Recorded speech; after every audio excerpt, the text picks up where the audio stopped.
So here we are on module 1. Jeff, we're raring to go. We're ready to cover some Transact SQL, and we'll cover some basic selecting in this module. We'll cover the basics of using the select keyword and getting started with Transact SQL.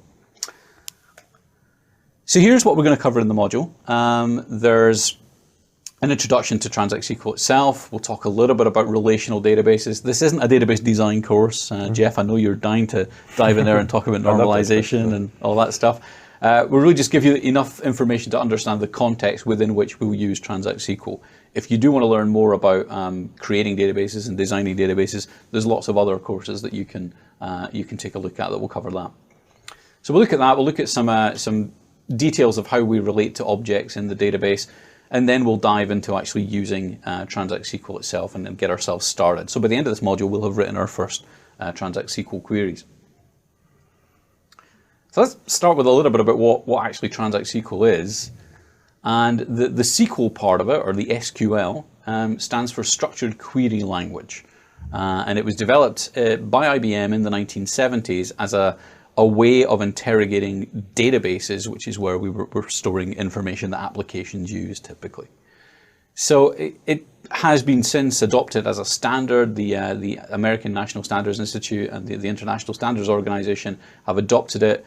And as a result of that, you'll find that it's widely used across lots of different database platforms. It isn't a Microsoft specific thing. It's a language that's used by database platforms from all different vendors and all over the world. So having said that, each vendor tends to add its own little idiosyncrasies to the language or little extensions to the language, and Microsoft's no different. Microsoft's implementation is referred to as Transact SQL, or sometimes T-SQL. And it's largely similar to SQL on any other platform that you might have used. If you've used Oracle with PL SQL as the language there, or you've used other SQL-based databases, you'll find a lot of the syntax very similar and pretty much standard, but there are a few Microsoft-specific twists on it in Transact SQL. And it's the query language that's used for Microsoft's database products. And those database products include SQL Server, which is the enterprise-scale database server that you can install on your own hardware, or now you can run it in a virtual machine in Azure. And there's also Azure SQL Database, which is our platform as a service. So that's another place we can use it. Do you get all the T-SQL in the Azure SQL Database? Is it exactly the same as SQL Server? That's a good point. Azure SQL Database supports a pretty large subset of the full syntax that's supported in SQL Server. There are a number of things that are specific to SQL Server because they relate to local files or to the other area is the common language runtime data types that are things we can do in SQL Server that involve writing code in .NET rather than Transact SQL and then wrapping them up, which we don't necessarily want to do in Azure SQL Database. So there are some things that are SQL Server only. There's an increasing body of things that are supported in Azure SQL Database. And what you'll find is Azure SQL Database is constantly being updated with new features and new support for Transact SQL constructs that were previously only available in SQL Server. So as you use it, check with the latest version, have a look at the documentation and see what's available to use. The other point that's worth making about the SQL language generally is it's a declarative language, not a procedural language. What do I mean by that? Well, if you're a programmer, you've probably written some iterative programming. So maybe Jeff in C# or something, you might write a procedure where you do one thing, then do the next thing, and maybe you loop around and do a number of things a certain number of times, but you're specifying the steps, you're specifying the procedure. SQL is slightly different from that. In SQL, we generally work with what we call sets of data. If you're familiar with set theory, which is a branch of mathematics, you're used to the idea of collections of objects, and you typically draw Venn diagrams to categorize different sets together. SQL is a language that builds on that branch of mathematics. So it's very much about dealing with multiple instances of objects that are arranged into collections or sets.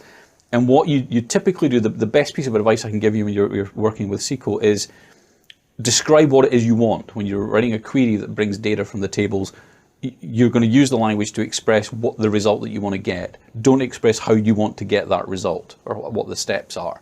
So you're not doing a row at a time? No, going through? typically you're not. There's the odd occasion when you might do something iterative, and later in the course we'll talk about how we can write programs effectively using SQL in a procedural style. But if you're doing that a lot, if you're building a database solution and you're writing a lot of procedural code in SQL, chances are there's a better way you could be doing things. It will perform better, it will work better if you use this declarative set-based approach. And that's what we're going to be focusing on through the course. So, relational databases, Jeff. Tell me what you know about relational databases. Typically, you've got multiple tables, and being relational, they relate to each other. So each table represents a type of thing. So what we call an entity would be let's say a person, it could be, but it could be something you can't see as well. So it could be an order. Okay. And each table is designed to contain one type of thing. Okay.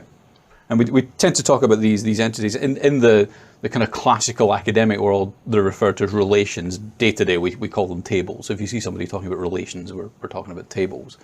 And it's similarly, sometimes people will say that relations have domains, or really those are columns. That's the term we generally mean. And what we're saying is those are the attributes of that entity. So a product entity would represent as a table, and that table may have columns that represent different attributes of a product. So its name, its price, its color, that type of thing. The other thing, and we're not going to dive into this too deeply, but you mentioned they have relationships, and that's interesting as well. Most databases are what we call normalized. Now, not all of them are. There are some special types of databases where we deliberately denormalize, but we're not going to get into any of that in any detail. What we are going to talk about is the idea that we have these multiple tables. What we try and do in each table is have a unique identifier called its primary key that uniquely identifies a row in that table, an instance of the entity. So we can uniquely identify a product, perhaps by some sort of unique product ID. And similarly, we might uniquely identify a sales order by a sales order number or something like that. We then relate those entities to each other. We relate, in this case, a product to a sales order. Which order did you buy? Using a relationship between the primary key that uniquely identifies a product and a key value in the order table, which we would call a foreign key. And that foreign key is just effectively a lookup to the other table. So if you think about how you might track orders in something like Excel, where you've got a spreadsheet, it might just be one massive table and you keep writing in the product name every time somebody buys that product.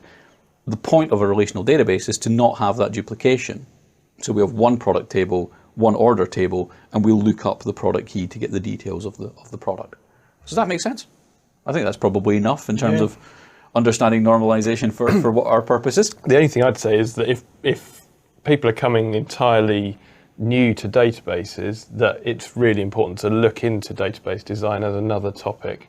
Because like many people, like my first database project many years ago, I hadn't done that.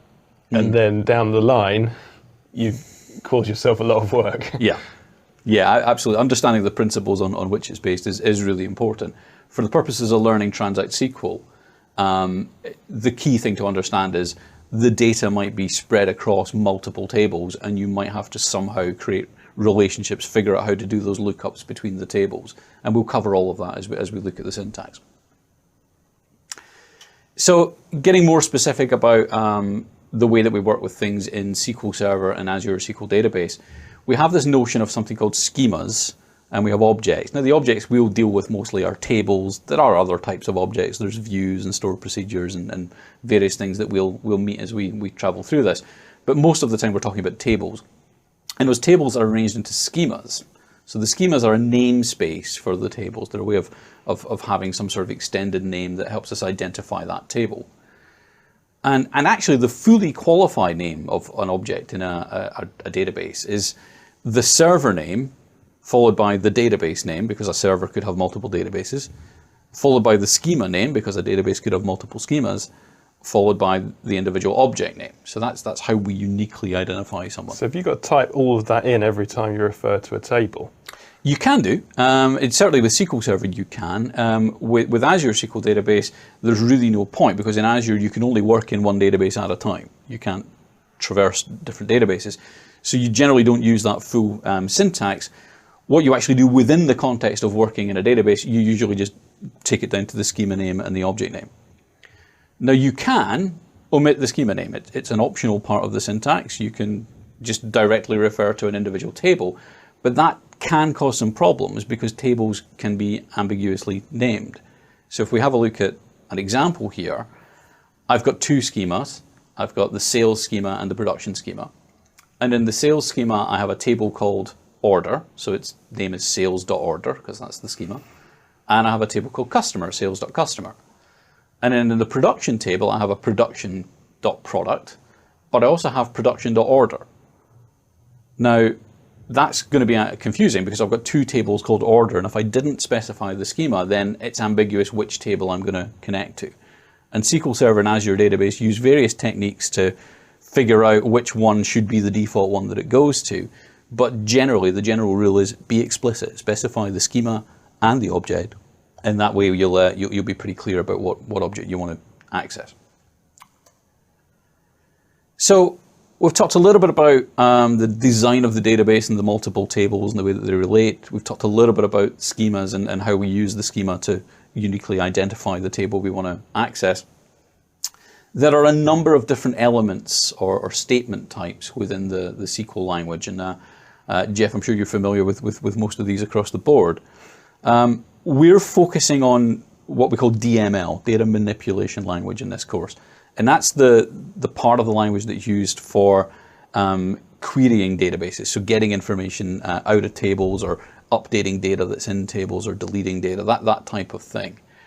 There are some of these other ones. There's DDL, data definition language, which you would use if you were creating a database or creating tables.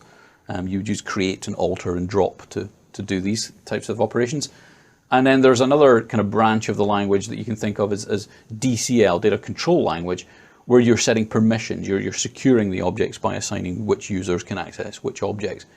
We don't cover those, we don't really cover DDL or DCL in this course. There are other courses. If you want to be a database developer, then you really want to learn the DDL type of stuff. There are database development courses available. And if you want to learn how to secure objects, if you want to be a database administrator, then we have administration courses and books, and there's all sorts of information on that. We're going to focus on DML. And do you have to tell it which one you're going to be using? No, the language is pretty rich, and the same query engine is used for all of these different types of statement. Even although technically create isn't a query, I'm not querying anything to get data, it's the query engine that runs it, and it understands what a select statement is versus what a create statement is. So you use the same interface and you can mix and match these different types of language.